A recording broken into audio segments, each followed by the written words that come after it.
Hello, everyone, and welcome to another episode of Founders Grid, sponsored by Caper.io. Today we have Bryan. Bryan is the sales director at Aircall. Bryan, welcome to the show.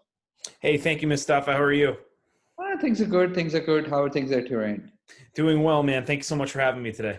So, before joining Aircall, what you've been up to? Tell us everything. Past girlfriend, boyfriend, everything. Right. Well, so right now I'm the senior director of sales development at Aircall. Prior to that, I've had quite a bit of journey. I was an opera singer that fell into sales and made a career of it. Starting at yellowpages.com, spent about 5 years there. Got into software, selling brand reputation management software for Yext, and helping build out their sales development division for their partnerships division. And then after that, went into eMarketer, spent some time at eMarketer helping them build out their sales development piece before they merged with Business Insider, and now at Aircall. So I've had quite a bit of time actually spent in building sales divisions from the ground, trying to figure out how do you tackle a market, what does your ICP look like, what's the messaging need to sound like, and then how do you approach. And it's been a heck of a ride. So, and how's the journey so far at Aircall? Aircall's been going well, man. It's been absolutely a journey. We've been doing this for I guess I'm going on my almost done with my second year, which is amazing how fast that's flown by. But really strong, and I think that I say that knowing the environment that we're in, knowing everything that's happened with COVID, we've been blessed to be able to say that we've been able to help people, help companies in a really rather time of need for many. Got it. So yes, that was my second question in regards to Aircall going through COVID. COVID has affected a lot of businesses, but it has been a catalyst for others, Zoom being one prime example, right? So how has it affected Aircall, the COVID situation, and how you've helped your customers? Walk us through it.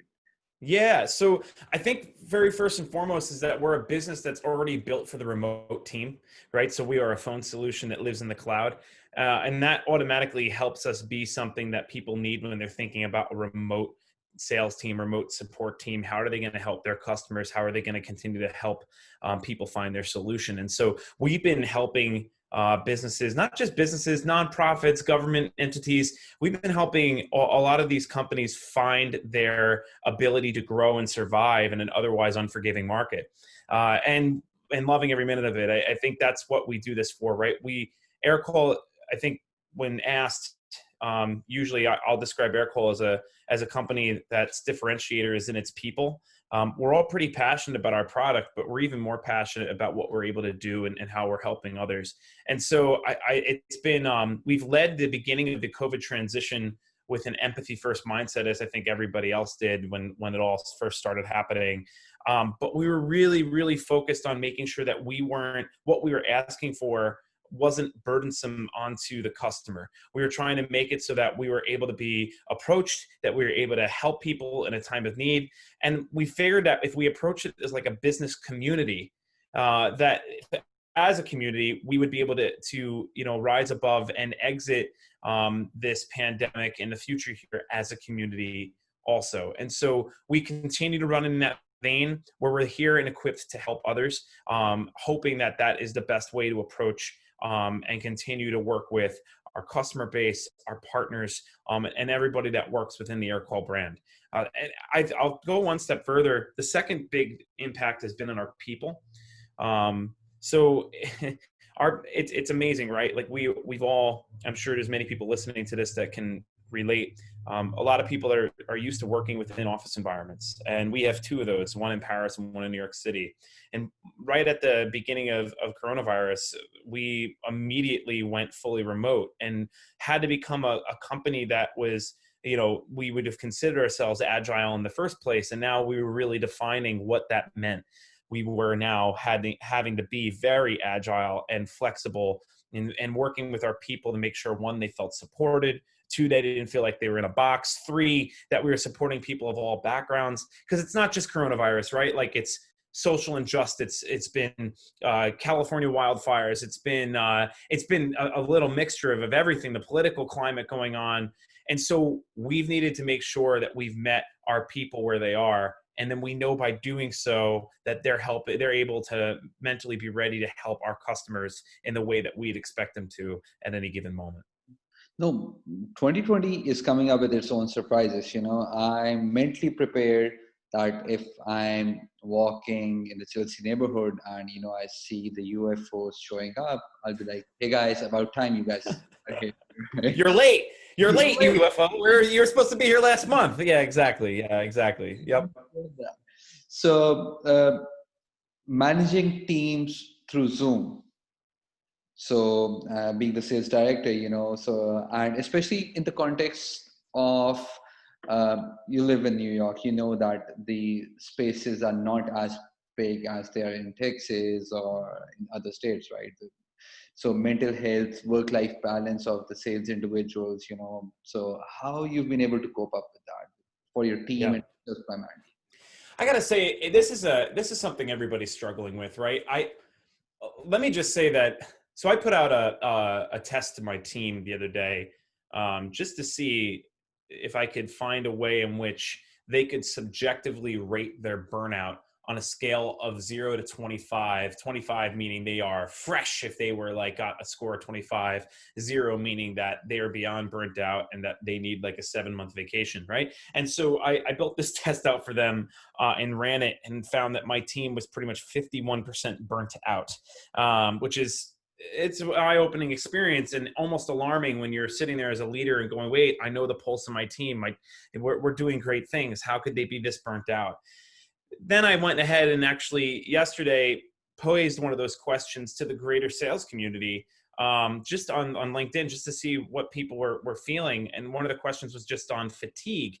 And it's amazing, 71% of the salespeople that responded, and we have over 250 responses at this point, 71% of the people that responded are feeling more fatigued than normal or constant fatigue in their everyday life. That's unbelievable. So it's like, Bryan, how are you helping manage a team that's remote? I don't know that I have the perfect answer here because I don't think that the one exists yet. I think that we need to redefine this work-life balance, right? So, and we haven't really scratched the surface yet or really peeled back all the layers of that onion yet.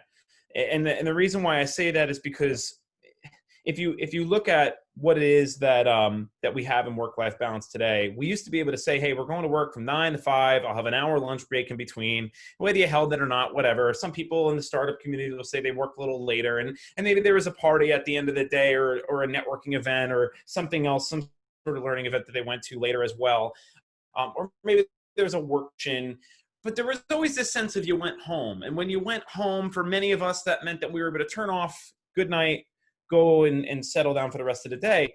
We're no longer turning off, right? Like I wake up, open up my computer, I'm working. I have to tell myself to stop working. If I don't tell myself to stop working, by the time I go to bed, it's actually just me closing my computer for me to open my eyes and wake up and do it again. And how often are we doing this? Are we scheduling out our day? Are we holding ourselves to make sure that we're having more balance? Because the thing is that when you're sitting on a sales floor or any floor for that matter, a business floor just in general, if you're sitting there, you're going to have your friends come over and be like, hey, what are you doing for lunch? Hey, you want to pop in this meeting? Hey, we're going to go and talk about this. You should come and join us. You're going to have these different interactions throughout your day, which change it up. When you're at home, you're sitting in front of your computer, you're dialed in, you're focused 100%, and probably the only thing distracting you is either the news or your Slack. And that's it, right? Like everything else is constantly work, work, work. We have to find a way to like completely cut it out. Something that my manager and I are talking about right now is we're like, what is it that we could do to help our teams get out of the weeds? We've come up with this idea of around cave days, and it's not our idea. We stole it like any good idea, but a cave day or a cave hour where you are able just to say, okay, hey, I'm going to go do actual focused work, but I'm going to do that focused work as a team. So you open up a Zoom meeting, everyone joins, someone puts on music, And you're going to say for my team, SDR team, we're going to prospect for a 2-hour block. It's just 2 hours of focused prospecting, but we're going to do it together. And we're going to just like shoot the crap and have some fun and, whatever, just, change it up so that we're not just doing it by ourselves. We need to be the team. And for the extroverts that are listening to this, we've all been housed in little bubbles and in rooms that are probably tighter than closets. And if you're in New York City or San Francisco, even more so, it's important that you're finding ways to create extroverted environments, because boy, have we really created the introverted ones in the past couple months. True. I think I'm going to try the cave technique of yours, because we were just we've been trying so many techniques, they stick for like a month. Then after a month, you're like, okay, we need to try something new. So now we've come up with a 4-hour, so a no meeting rule. So on every Friday and Wednesday, so the whole company has a 4-hour block that in the second half of both these days. So no one jumps into a meeting. No one is having any sales call, any customer call, anything in that, just the customer support team. No one else is having any of those calls, because that way, you just kind of like get to. I mean, I'll put this out there for you, Mustafa. I was talking to a couple of my peers the other day, and we were on a call just catching up and seeing how things are going. And we all work in different companies, and we all are directors of something, and we like to keep in connection and see how things are going. One of my colleagues brought up this idea of, their company's really heavily contemplating right now the 4-day work week. And the reason why they're heavily thinking about the concept is because in the remote environment, everyone's working so focused and so hard for a solid 4 days that for them, they're getting the extra hours they would have gotten on a Friday in the office, right? Already. So why not just say, hey, we're getting that. Our team's burning out. We need to give them extra time to decompress. It's something that they're considering. Especially if you look at the fact that majority of the 3-day holidays, fall on Mondays as it is, 3-day weekends tend to already be a norm. It wouldn't be that many. It'd be a good amount, but maybe not as many as we may think. True. So Bryan, last question, top 3 productivity hacks. Productivity hacks. I think, so for me, and everyone's going to have a different answer for this. Okay. I have a few that work for me. The first one is to get out. What I mean by that, you already know what you're comfortable in when you're working and you're being productive, but if you just sit there and be productive and you don't move, you're actually burning the candle at both ends. You got to change it up. So I used to tell my team to get out, go downstairs, walk around the building for a few times and come back. In a remote environment, that's hey, get out, go take a walk around your neighborhood, maybe go get a cup of coffee, drive somewhere, come back. You have to change it up. So change your scenery, super important, because you want to make sure that you can keep some perspective and some fresh air in your life. Okay, that's my first productivity hack. Your second productivity hack is have organization. Now more than ever, you need more organization. For me, that means carving out calendar blocks, especially working blocks, which is where I'm not working on any sort of a meeting or anything of that nature, or meeting with others. I'm actually just getting busy work done, and I'm blocking out the calendar so that nobody else steals that time. I need that time for me so I can get work done. Super important, especially with teams remote. You're going to have more Zoom meetings than ever. So that second hack is probably, it's got to happen. And third, again, this is super personal to me, but my background's music, right? So I like to have music on. I find that when I have some sort of calming music or forward momentum or what's the word I'm looking for?